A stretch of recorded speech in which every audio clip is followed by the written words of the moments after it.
The countdown is on to the city's single-use bag ban. With 3 weeks left, today the city is hosting a training session for businesses to get ready for the changes. Our Sophia Beausoleil begins our in-depth coverage of the impending ordinance. We're at Royal Blue Grocery, where they are getting ready for the bag ordinance and having to switch to the things that make the grade when it comes to the bag regulations. And the city says they want to make sure all businesses know what they need to do when March 1st rolls around. Store owners are gearing up to bag up a traditional way you take home purchases. In less than a month, single-use plastic bags will be a thing of the past in Austin. It's been a shift for us. As you can see, there are single-use paper bags there on the counter. We use them to put our lunches out. So there are some things that we're going to have to change. The city is helping businesses get ready for the new ordinance. It's a move to reduce trash, litter, and help the environment. That's going to cost us a little bit more money. We'll feel it in the pocketbook.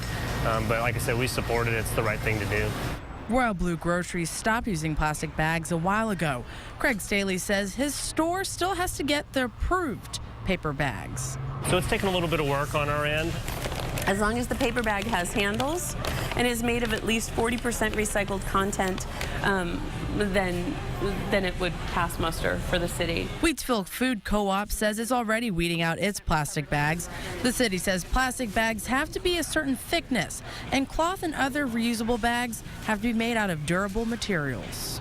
The ban allows for us to provide plastic bags for any drippy items or for bulk items or for produce items. So we're not going to ask that people take a handful of green beans and take it out of the store, take it out of the store in bulk.